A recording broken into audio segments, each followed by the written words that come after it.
ಚಪಾತಿ ಮಾಡಿ ಗೋಧಿ ಹಿಟ್ಟು ಮಿಕ್ಕುತ್ತಲ್ಲ, ಆವಾಗ ಈ ಐಡಿಯಾ ಮಾಡಿ. ವಿಡಿಯೋ ಮಿಸ್ ಮಾಡ್ದಿರಾ ಪೂರ್ತಿಯಾಗಿ ನೋಡಿ. Hello friends, welcome back to my channel.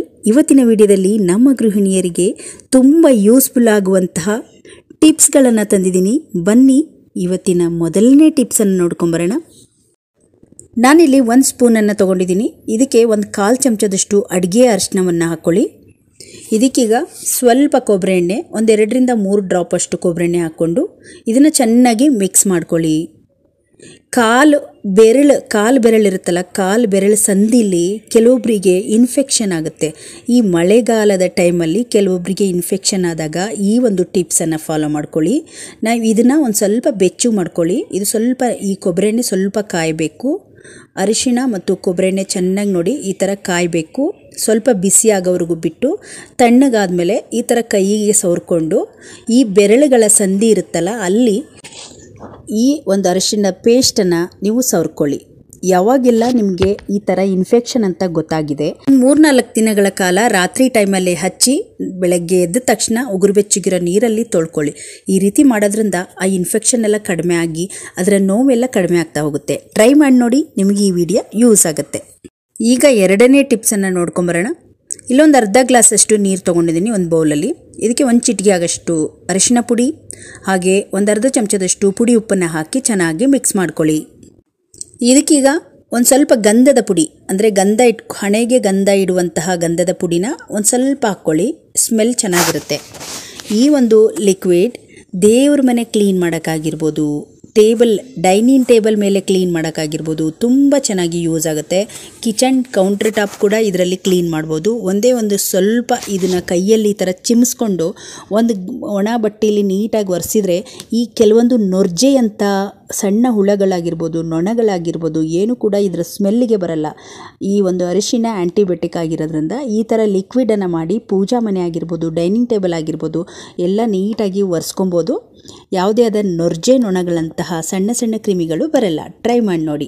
ಕೈಗೆ ಸ್ವಲ್ಪ ಕೊಬ್ಬರಿ ಎಣ್ಣೆ ಹಚ್ಕೊಳ್ಳಿ. ಹಸಿಮೆಣಸಿಕಾಯಿ ತುಂಬ ಖಾರ ಇರುತ್ತೆ, ಹಾಗಾಗಿ ಸ್ವಲ್ಪ ಕೈಗೆ ಕೊಬ್ಬರಿ ಎಣ್ಣೆ ಹಚ್ಚಿ ನಾವು ಕಟ್ ಮಾಡ್ಕೊಳ್ಳೋದ್ರಿಂದ ಖಾರ ನಮಗೆ ತಗಲಲ್ಲ. ಹಾಗೆ ನಾವು ಚಾಕುದಲ್ಲಿ ಕಟ್ ಮಾಡೋದಕ್ಕಿಂತ ಕತ್ತರಿಲಿ ಕಟ್ ಮಾಡ್ತಾ ಹೋದರೆ ನಮಗೆ ಖಾರನೂ ಕೂಡ ಜಾಸ್ತಿ ತಗಲಲ್ಲ. ಯಾವತ್ತೇ ಹಸಿಮೆಣಸಿಕಾಯಿ ಸಣ್ಣದಾಗಿ ಚಾಕ್ ಮಾಡಬೇಕಂದ್ರೆ ಕತ್ತರಿನ ಯೂಸ್ ಮಾಡಬೇಕು. ಹಾಗೆ ಸ್ವಲ್ಪ ಕೊಬ್ಬರಿ ಎಣ್ಣೆ ಹಚ್ಚಿ ಇದನ್ನು ಕಟ್ ಮಾಡ್ಕೊಳ್ಳಿ, ತುಂಬ ಯೂಸ್ ಆಗುತ್ತೆ. ಇದಂತೂ ನಮ್ಮ ಗೃಹಿಣಿಯರಿಗೆ ತುಂಬ ಯೂಸ್ ಆಗುತ್ತೆ. ಚಪಾತಿ ಮಾಡ್ತೀವಿ, ಪೂರಿ ಮಾಡ್ತೀವಿ, ತುಂಬ ಸುಲಭವಾಗಿ ನಾವು ಮಾಡಬೇಕು ಅಂದಾಗ ಈ ಒಂದು ಟಿಪ್ಸನ್ನು ಫಾಲೋ ಮಾಡ್ಕೊಳ್ಳಿ. ಒಂದು ತಟ್ಟೆ ತೊಗೊಳ್ಳಿ, 2 ತಟ್ಟೆ ತೊಗೊಳ್ಳಿ. ತಟ್ಟೆಗೆ ಎಣ್ಣೆ ಸವರ್ಕೊಂಡು ಚಪಾತಿನ ಒಳಗಡೆ ಇಟ್ಬಿಟ್ಟು ನೀಟಾಗಿ ಈ ಥರ ಪ್ರೆಸ್ ಮಾಡ್ತಾ ಹೋಗಿ ತುಂಬ ಅಗಲವಾದ ಚಪಾತಿ ಬೇಗನೆ ರೆಡಿ ಆಗುತ್ತೆ. ಆ ಥರ ಚಪಾತಿ ಇಷ್ಟಪಡೋರಿಗೆ ತುಂಬ ಚೆನ್ನಾಗಿ ಹೆಲ್ಪ್ ಆಗುತ್ತೆ. ನೋಡಿ ಎಷ್ಟು ಬೇಗವಾಗಿ ನಾನು ಒಂದು 3-4 ಚಪಾತಿನ ರೆಡಿ ಮಾಡಿದ್ದೀನಿ.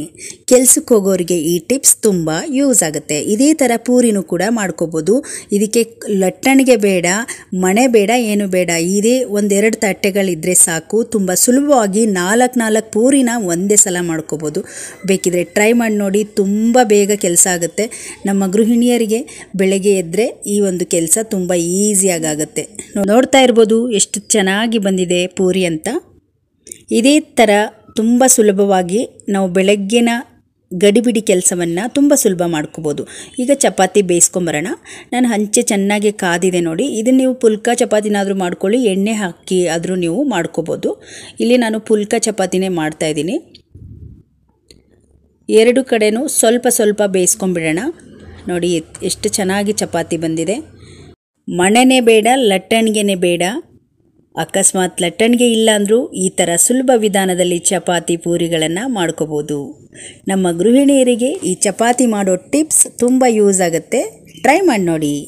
ಇವಾಗ ಪೂರಿನ ಮಾಡ್ಕೊಳ್ತಾ ಇದ್ದೀನಿ ನೋಡಿ. ಪೂರಿನೂ ಕೂಡ ಅಷ್ಟೇ, ಒಂದೇ ಸಲಕ್ಕೆ 4 ಪೂರಿ. 1-2 ಸಲ ಮಾಡಿದರೆ 8 ಪೂರಿ ಆಗುತ್ತೆ. ನಾವು ಪೂರಿ ಮಾಡಬೇಕಂದಾಗ ಎಣ್ಣೆನ ಚೆನ್ನಾಗಿ ಕಾಯಿಸ್ಕೊಬೇಕು. ಎಣ್ಣೆ ಸ್ವಲ್ಪನೇ ಹಾಕ್ಕೊಂಡಿದ್ದೀನಿ ನೋಡಿ. ಸ್ವಲ್ಪ ಎಣ್ಣೆ ಹಾಕ್ಕೊಂಡು ಈ ಥರ ಕಬ್ಬಿಣದ ಬಾಣಲೆ ಆದರೆ ಪೂರಿ ಚೆನ್ನಾಗಿ ಬರುತ್ತೆ ನೋಡಿ. ಈ ಥರ ಉಬ್ಬಿ ನಾವು ಪೂರಿನ ಮಾಡಬೇಕಂದ್ರೆ ಸ್ವಲ್ಪ ಎಣ್ಣೆ ಹಾಕ್ಕೊಂಡು ಎಲ್ಲ ಪೂರಿಗಳನ್ನು ಇದೇ ರೀತಿ ನಾವು ಕರ್ಕೊಬೋದು ನೋಡಿ. ಪೂರಿನೂ ಕೂಡ ಗರಿಯಾಗಿ ಪೂರಿ ರೆಡಿಯಾಗಿದೆ. ಕೆಲಸಕ್ಕೆ ಹೋಗೋರು, ತುಂಬ ಗಡಿಬಿಡಿಯಲ್ಲಿ ಕೆಲಸ ಮಾಡ್ಕೊಳ್ಳೋರಿಗೆ ಇವತ್ತಿನ ಟಿಪ್ಸ್ಗಳು ತುಂಬ ಯೂಸ್ ಆಗುತ್ತೆ. ಯೂಸ್ ಮಾಡ್ಕೊಳ್ಳಿ. ಹೇಗಿತ್ತು ಅಂತ ಕಮೆಂಟ್ ಬಾಕ್ಸಲ್ಲಿ ತಿಳಿಸೋದನ್ನು ಮರಿಬೇಡಿ. ಮತ್ತು ಚಪಾತಿ ಹಿಟ್ಟು ಮಾಡಿ ಬರೀ ಚಪಾತಿ ತಿಂದು ಬೇಜಾರಾಗುತ್ತೆ. ಕೆಲವೊಂದು ಸಲ ಚಪಾತಿ ಹಿಟ್ಟು ಹಾಗೆ ಇಟ್ಟಿರ್ತೀವಿ.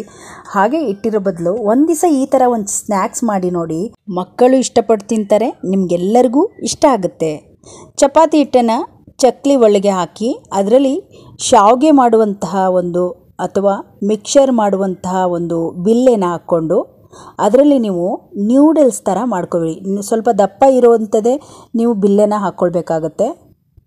ಶಾವಿಗೆ ಅಂದರೆ ಸ್ವಲ್ಪ ಸಣ್ಣದು ಬರುತ್ತೆ. ಹಾಗಾಗಿ ಮಿಕ್ಸರ್ ಮಾಡುವಂತಹ ಬಿಲ್ಲೆನ ಹಾಕಿ ಬಿಸಿ ಕುದೀತಾ ಇದೆ ನೋಡಿ ನೀರು. ಅದಕ್ಕೆ ಸ್ವಲ್ಪ ಉಪ್ಪು ಹಾಕಿ ಚೆನ್ನಾಗಿ ನೀರು ಕುದೀತಾ ಇದೆ. ದೊಡ್ಡ ಉರಿಯಲ್ಲೇ ಇಟ್ಕೊಳ್ಳಿ. ಇದಕ್ಕೆ ನೀಟಾಗಿ ಇದನ್ನು ಪ್ರೆಸ್ ಮಾಡ್ತಾ ಬನ್ನಿ. ನೀರೊಳಗಡೆ ಎಲ್ಲ ಒಂದು ನೀಟಾಗಿ ನ್ಯೂಡಲ್ಸ್ ಯಾವ ರೀತಿ ಇರುತ್ತೋ ಅದೇ ರೀತಿ ಸ್ವಲ್ಪ ಲಾಂಗ್ ಆಗಿ ನೀವು ಈ ಥರ ಒತ್ಕೊಳ್ತಾ ಹೋದಂಗೆ ನೀಟಾಗಿ ಎಲ್ಲವನ್ನು ನೀಟಾಗಿ ಕುದೀತಾ ಇರಬೇಕು ನೀರು. ಅಂಥ ಟೈಮಲ್ಲೇ ನಾವು ಇದನ್ನು ಚೆನ್ನಾಗಿ ಈ ಥರ ಒತ್ತಿ ಕೆಳಗಡೆ ಹಾಕೋಬೇಕು. ಇದು ಒಂದು 5 ನಿಮಿಷಗಳ ಕಾಲ ಇದು ಬಿಸಿ ನೀರಲ್ಲೇ ಚೆನ್ನಾಗಿ ಬೇಯಬೇಕು. ಅಲ್ಲಿವರೆಗೂ ನಾವು ಇದನ್ನು ಬೇಯಿಸಬೇಕು. ಇದು ನೂಡಲ್ಸ್ ಮಾಡೋಕ್ಕೆ ತುಂಬ ಚೆನ್ನಾಗಿರುತ್ತೆ. ಹಾಗಾಗಿ ಎಷ್ಟೋ ನಾವು ಹೊರಗಡೆಯಿಂದ ತಂದಿರೋ ನೂಡಲ್ಸ್, ರೆಡಿಮೇಡ್ ನೂಡಲ್ಸ್ ತಂದು ಮನೇಲಿ ಮಕ್ಕಳಿಗೆ ಮಾಡ್ಕೊಳ್ಳೋ ಬದಲು ಈ ಥರ ನಾವು ಮನೆಯಲ್ಲೇ ಗೋಧಿ ಹಿಟ್ಟಲ್ಲಿ ಮಾಡಿ ನಾವು ಕೊಟ್ಟರೆ, ಇದೇ ಥರದಲ್ಲಿ ನಾವು ಅಕ್ಕಿ ಹಿಟ್ಟಲ್ಲಿ ಕೂಡ ಮಾಡ್ಬೋದು ನೂಡಲ್ಸ್ನ. ತುಂಬ ಚೆನ್ನಾಗಿ ರುಚಿಯಾಗಿ ಆರೋಗ್ಯವಾಗಿ ನಾವು ಮಾಡ್ಕೋಬೋದು. ನೋಡಿ, ಇವಾಗ ಒಂದು 5 ನಿಮಿಷಗಳ ಕಾಲ ಇದನ್ನು ಬೇಯಿಸಿದ್ದೀನಿ. ಸೇಮ್ ನಾವು ಹೊರಗಡೆ ತಿಂದಿರೋ ಟೇಸ್ಟೇ ಇರುತ್ತೆ. ತುಂಬ ಆರೋಗ್ಯಕರವಾಗಿರುತ್ತೆ. ಮಕ್ಕಳು ಇಷ್ಟಪಟ್ಟು ತಿಂತಾರೆ. ಕೆಲವೊಂದು ಸಲ ತಿಂಡಿ ಏನು ಮಾಡಬೇಕು ಅಂತ ಗೊತ್ತಾಗದಿರಾಗೂ ಕೂಡ ಇದನ್ನು ತುಂಬ ಸುಲಭವಾಗಿ ಗೋಧಿ ಹಿಟ್ಟಲ್ಲಿ ಮಾಡ್ಬೋದು. ಇದನ್ನಿವಾಗ ನೋಡಿ ನೀರೆಲ್ಲ ಚೆನ್ನಾಗಿ ಬಗ್ಸ್ಕೊಂಬಿಡೋಣ. ನೂಡಲ್ಸ್ ಮಾಡೋಕ್ಕೆ ತರಕಾರಿಗಳನ್ನು ಬೀನ್ಸು, ಕ್ಯಾಪ್ಸಿಕಮ್ಮು, ಹಾಗೆ ಕ್ಯಾರೆಟು ಮತ್ತು ಟೊಮೆಟೊ ಸಾಸ್ ಮನೆಯಲ್ಲೇ ಮಾಡಿರೋದು, ಕೊತ್ತಂಬರಿ ಸೊಪ್ಪನ್ನು ಸಣ್ಣದಾಗಿ ಕಟ್ ಮಾಡಿ ಎತ್ತಿಟ್ಕೊಂಡಿದ್ದೀನಿ. ಈಗ ಒಂದು ಪಾತ್ರೆ ಇಟ್ಟಿದ್ದೀನಿ. ಅದಕ್ಕೆ ಸ್ವಲ್ಪ ಎಣ್ಣೆ ಹಾಕಿ ಒಂದು ಅರ್ಧ ಈರುಳ್ಳಿನ ಕಟ್ ಮಾಡಿ ಹಾಕ್ಕೊಂಡಿದ್ದೀನಿ. ಈಗ ಸಣ್ಣದಾಗಿ ಕಟ್ ಮಾಡಿರೋ ಕ್ಯಾರೆಟು ಹಾಗೆ ಸಣ್ಣದಾಗಿ ಕಟ್ ಮಾಡಿರೋ ಕ್ಯಾಪ್ಸಿಕಮ್ ಮತ್ತು ಬೀನ್ಸ್ ಹಾಕ್ಕೊಳ್ಳೋಣ. ಸ್ವಲ್ಪ ಉದ್ದಾಗಿ ಕಟ್ ಮಾಡಿಕೊಂಡ್ರೆ ಈ ನ್ಯೂಡಲ್ಸ್ಗೆ ತುಂಬ ರುಚಿಯಾಗಿರುತ್ತೆ. ಇದನ್ನೀಗ ನಾವು ಸ್ವಲ್ಪ ಕಲರ್ ಚೇಂಜ್ ಆಗೋವರೆಗೂ ಇದನ್ನು ಫ್ರೈ ಮಾಡ್ಕೋಬೇಕು. ಇದಕ್ಕೀಗ ರುಚಿಗೆ ತಕ್ಕಷ್ಟು ಉಪ್ಪು ಹಾಕ್ಕೊಳ್ಳೋಣ. ನಾನು ಗೋಧಿ ಹಿಟ್ಟು ಕಲಸುವಾಗ ಸ್ವಲ್ಪ ಹಾಕಿದ್ದೆ. ಸ್ವಲ್ಪ ನಾಟಿ ಕೊತ್ತಂಬರಿ ಸೊಪ್ಪು ಹಾಕಿ ಚೆನ್ನಾಗಿ ಮಿಕ್ಸ್ ಮಾಡೋಣ.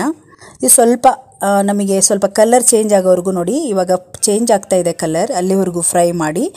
ಒಂದೇ ಒಂದು ಪ್ಯಾಕೆಟ್ ನೂಡಲ್ಸ್ ಮಸಾಲವನ್ನು ತೊಗೊಂಡಿದ್ದೀನಿ. ತುಂಬ ರುಚಿಯಾಗಿರುತ್ತೆ ಈ ಮಸಾಲ.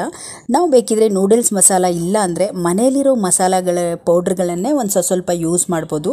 ನಾನು ನೂಡಲ್ಸ್ ಮಸಾಲ ಹಾಕಿದ್ದೀನಿ. ಇದನ್ನು ಚೆನ್ನಾಗಿ ಮಿಕ್ಸ್ ಮಾಡ್ಕೊಂಡಿದ್ದೀನಿ. ಈಗ ಇದು ಚೆನ್ನಾಗಿ ಬೇಯ್ದಿದೆ. ಈಗ ಮನೆಯಲ್ಲೇ ಮಾಡಿರುವ ಟೊಮೆಟೊ ಸಾಸ್, ಸ್ವಲ್ಪ ಖಾರದ ಪುಡಿ, 1-2 ಟೊಮೆಟೊ ಹಾಕಿ ಇದನ್ನು ಮಿಕ್ಸಿಲಿ ರುಬ್ಕೊಂಡು ನಾನು ಸಾಸ್ ರೆಡಿ ಮಾಡ್ಕೊಂಡಿದ್ದೀನಿ. ಇದನ್ನಿವಾಗ ಹಾಕಿ ಚೆನ್ನಾಗಿ ಮಿಕ್ಸ್ ಮಾಡ್ಕೊಳ್ಳಿ. ನೀವು ಬೇಕಿದ್ರೆ ಸ್ವಲ್ಪ ಸೋಯಾ ಸಾಸ್ ಅಥವಾ ವೆನಿಗರ್ನ ನೀವು ಯೂಸ್ ಮಾಡ್ಬೋದು. ಈಗ ನೋಡಿ ನ್ಯೂಡಲ್ಸ್ನ ಹಾಕ್ಕೊಳ್ತಾ ಇದ್ದೀನಿ. ಹಾಕ್ಬಿಟ್ಟು ಈ ಥರ ಸೌಟಲ್ಲಿ ನೀಟಾಗಿ ನಿಧಾನವಾಗಿ ಮಿಕ್ಸ್ ಮಾಡ್ಕೊಳ್ಳಿ. ಇದೇನು ಮುರಿಯಲ್ಲ. ಸೇಮ್ ನಾವು ನೂಡಲ್ಸ್, ರೆಡಿಮೇಡ್ ನೂಡಲ್ಸ್ ಹೇಗೆ ಬಂದಿರುತ್ತೋ ಅದೇ ರೀತಿ ನೂಡಲ್ಸು ಇದು ಬಂದಿದೆ. ರುಚಿನೂ ಕೂಡ ತುಂಬ ಚೆನ್ನಾಗಿರುತ್ತೆ. ನಿಮಗೆ ಡಿಫ್ರೆನ್ಸ್ ಸ್ವಲ್ಪನೂ ಕೂಡ ಗೊತ್ತಾಗಲ್ಲ. ಮನೇಲೇ ಮಾಡಿರೋದ್ರಿಂದ ತುಂಬ ಆರೋಗ್ಯವಾಗಿರುತ್ತೆ. ಮಕ್ಕಳು ಕೂಡ ಇಷ್ಟಪಟ್ಟು ತಿಂತಾರೆ. ಯಾವಾಗಾದರೂ ಶನಿವಾರ, ಭಾನುವಾರ ಯಾವಾಗಾದರೂ ಟೈಮ್ ಸಿಕ್ಕಾಗ ಟ್ರೈ ಮಾಡಿ ನೋಡಿ. ತುಂಬ ಸುಲಭವಾಗಿ ಮಾಡ್ಬೋದು. ಈಗ ನಾನು ಪ್ಲೇಟಿಗೆ ಸರ್ವ್ ಮಾಡ್ತಾ ಇದ್ದೀನಿ. ನೋಡಿದ್ರಲ್ಲ ಸ್ನೇಹಿತರೆ, ಇವತ್ತಿನ ವಿಡಿಯೋ ನಿಮಗೆ ಇಷ್ಟ ಆದರೆ ಒಂದು ಲೈಕ್ ಮಾಡಿ. ಇವತ್ತಿನ ವಿಡಿಯೋದಲ್ಲಿ ನಿಮಗೆ ಯಾವ ಟಿಪ್ಸ್ ಇಷ್ಟ ಆಯ್ತಂತ ಕಮೆಂಟ್ ಬಾಕ್ಸಲ್ಲಿ ತಿಳಿಸಿ.